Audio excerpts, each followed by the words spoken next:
불확실성이 커질 땐 주식을 받는 거. 무슨 어디가 좋냐 그랬었는데 비즈니스겠죠.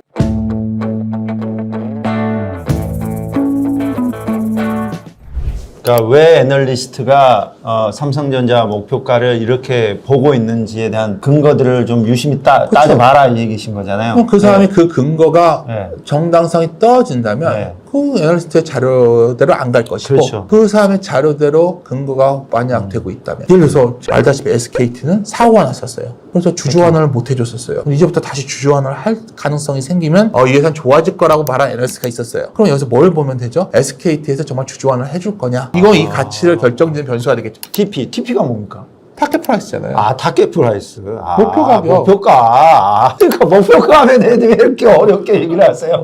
왜냐하면 어떤 용어 그대로 쓰는 게 훨씬 더 정확한 게 네. 꽤 많습니다. 우리의 투자 관련 용어도 되도록이면 있는 그대로 쓰시는 게 나아요. 자꾸 이걸 무리하게 번역해서 쓰다 보니까 그 개념이 다 속하지 않은 경우가 있으니까. 네. 어차피 주식처에 발을 드셨다면 네. 그렇게 하시는 게 낫잖아요. 그러니까요. 사실 용어에 좀 익숙해지는 것도 투자의 첫걸음이긴 한 것 같습니다.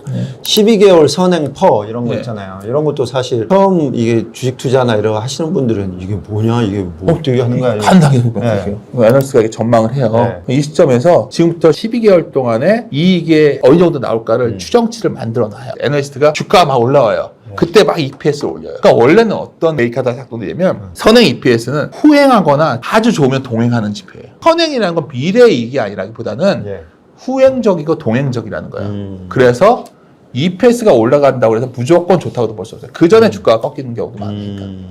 아까 얘기하셨듯이 삼성전자, SK하이닉스 지금은 조금 우리 새로 진입하기에는 좀 부담스러운 저는 그 2분기 숫자가 또 올라갔기 때문에 아마 이번 이후에 다들 TP를 올렸을 거예요. 2분기 숫자가 궁금해졌어요.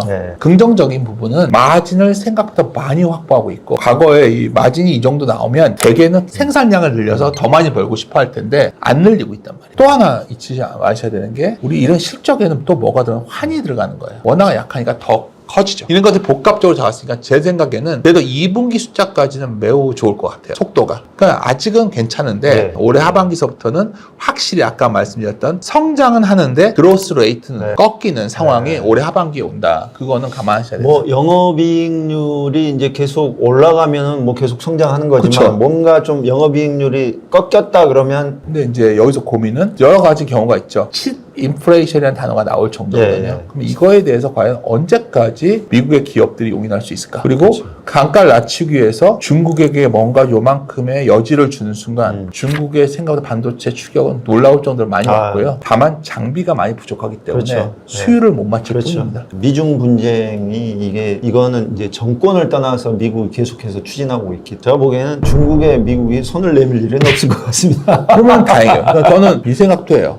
정말 어떤 경우에 미국이 좀 짜증이 나지만 만약 미국과 중국의 사이가 좋았다면 우리는 망했다. 망했어요, 진짜. 망했다, 진짜. 뭐 할 수 있는 산업이 없더라고요. 그러니까 근데 지금 다행히 둘이 저렇게 갈라지면 대조 경쟁력을 가진 나라는 한국, 일본, 대만밖에 없는데 대만은 거기다가 항상 중국이 공격할 수 있는 위협이 있다 보니까 대만이 갖고 있는 비즈니스의 일부를 한국이 좀 해주길 바라는 것 같고 일본과 한국이 그게 바로 대표적인 게 TSMC잖아요. 저희 반도체에는 큰 행운이 아닐까 저는 생각합니다. 그러니까요. 제가 보기에는 이제 이 다음 단계 굉장히 확장적인 산업이 뭐냐 물어본다면 로봇 비즈니스예요. 많은 분들이 로봇 하니까 공상과학 영화인 줄 아시는데 현대 기아차 그룹이 자동차를 저 정도 만드는데 100만 대 로봇 못 만들이란 법이 있냐는 거죠. 근데 그렇게 되는 순간 제일 고민이 로봇 비즈니스를 하려고 여러 가지를 하려고 하다 보니까 중국이 가진 엄청난 잠재력을 알게 된 거죠. 미국의 스템 그 박사들 있잖아요. 수학, 공학 박사들이 중국은 어마어마하게 많은데 한국의 삼성전자가 R&D 비용이 결코 적지가 않거든요. 근데 화웨이가 훨씬 성과가 좋은 이유가 뭐냐? 아주 간단하더라고요. 인건비가 너무 싼 거예요. 중국이 저렇게 유학생도 돌아오면 인건비가 너무 싸니까 그 많은 인력이 들어가니까 도저히 경쟁력이 안 되는 상황이죠. 한국이. 우리가 제일 잘못하게 일본 과소평가하는 것과 중국도 과소평가하는데 오직하면 미국이 중국이 두려워서 저렇게 난리치고 있는데 우리 옆에가 다 강대국인 거예요, 지금.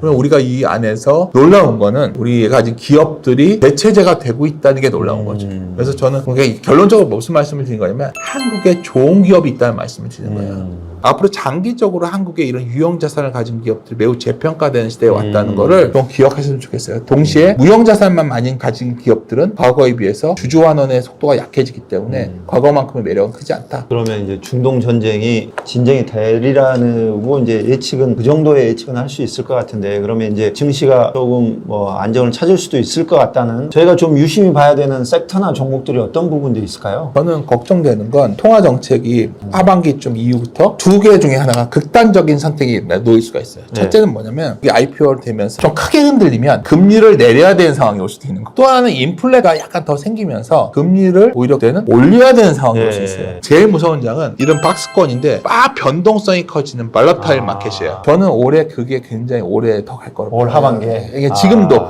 요번에도 상 변동성이 왔는데 또 올라가면 또 어떤 이유든 변동성이 또 나올 것 같고, 올해는 정말 가장 중요한 전략이 뭐냐면 불확성이 커질 땐 주식을 사시는 게 맞는 거고요. 올해는 오히려 불확성이 완전히 완화될 때는 흥분하시지 말라. 이게 올해는 굉장히 제한된 범위 내에서 움직일 거기 때문에 이걸 결론적으로 한 단어로 친다면 박스권 장세라는 단어를 써요. 그 정도 됐을 땐 너무 흥분하시지 말고 금리가 변동성이 커지면 조심하시고 뭐 이런 그런 한 해가 되지 않을까. 그러니까 무슨 어디가 좋냐고 그랬었는데 방향이 좋은 것들인데 당연히 AI 내러티브에 속해 있는 비즈니스겠죠. 거기에 반도체도 있을 거고 전력 인프라도 있을 거고. 또 하나 말씀드린 거는 한국의 기업들이 주주 환원에 나섰다는 거죠. 한국에서 지속 가능한 주주 환원이 가능한 기업들은 금융주예요. AI 내러티브 중에서 피지컬 AI 쪽에 관련된 게 로봇 이런 것들 있잖아요. 현대차 그룹도 거의 해당되니까 너무나 뻔한 기업들이에요. 이런 기업들이 주가 돼야 될 것 같고요. 말씀하신 AI 내러티브 하면 원전까지 포함할까요? 여기에 원전. 추가한다면 중동 이슈 때문에 뭐 신재생 쪽의 일부가 좀 있는데 그거는 숫자가 아직 안 따르기 때문에 아주 매력적이라고 볼 수는 없고 뭐 이런 것들이죠. 그렇죠. 그 다음에 지주사는 어떻습니까? 지주사는 이제 한국 그 소위 주주환원 측면에서 매우 매력적인데 제가 주주환원 하면 왜 금융주만 강조드리냐면 근본적인 건 주주환원의 근본은 배당이에요. 배당, 그렇죠. 그런 의미에서 본다면 지주사가 이렇게 배당을 지속 가능하게 일정하게 해주진 않잖아요. 그렇죠. 그런 측면에서 좀 매력은 크지 않. 저는 그렇게 생각을 해온 사람이고 그런 측면에서 저는 항상 주주환원의 중심은 금융주에 있다는 말씀을 강조드리죠. 조선하고 방사는 어떻게 보세요? 한국에서 마지막으로 좀 말할 게 그거였는데 계속 말하지만 유형자산 생태계를 가진 비즈니스가 한국의 강점인데 그게 조선, 방사인데 조선은 이제 이런 거죠. 만약에 정말로 이번에 중동 이슈 이후에 미국으로의 어떤 에너지 이전이 가속화된다면 최근에 미국 증시에 가장 각광을 받았던 게 미국의 LNG 회사들이거든요. 그렇게 된 이유는 우리의 조선업을 얘기해주는 예고편 아닐까요?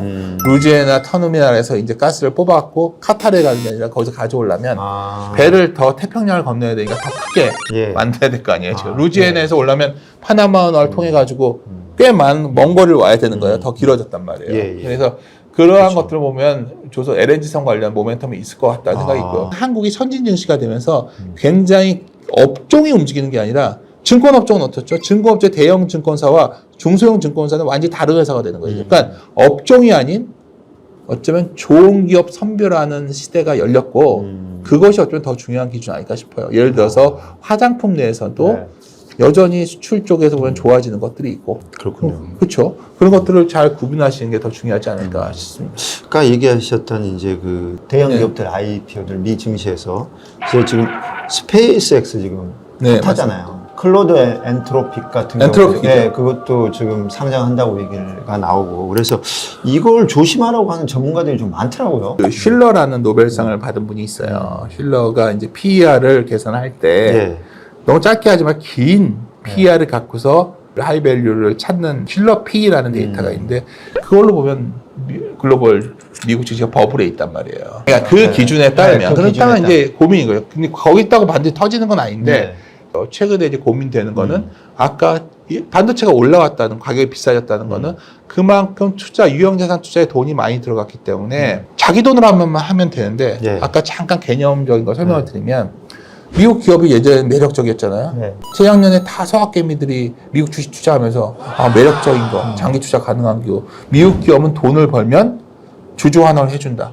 그 개념적으로 설명드리면 OCF라는 게 있어요. 영업에서 번 돈에서 영업에서 번 돈에서 캐펙스 투자 비용을 빼준 게 프리 캐시플로우라는 FCF예요. 네. 그게 미국 기업은 어마어마하게 컸어요, 항상. 프리 캐시플로우가 크니까 그 돈을 나눠줬다고 주주한테. 그러니까 굉장히 매력적이었는데 네. 지금 오라클이 최근에 문제가 됐던 거는 돈이 없어가지고 그래서 채권도 안 되고 대출 받고 막 이러고 있었고 구글이라는 그 엄청난 회사가 캐펙스와 OCF 비율을 보면 거의 0.9를 넘어갔거든요. 돈이 없다는 얘기예요. 아, 그래요? 그러니까 사전 투자를 많이 해서? 그게 반도체 가격이 올라온 이유잖아요. 그러니까 쉽게 말해서 지금 돈이 조달이 안 되면 예. 다들 증자하고 상장하는 거예요. 아, 그렇군요. 네.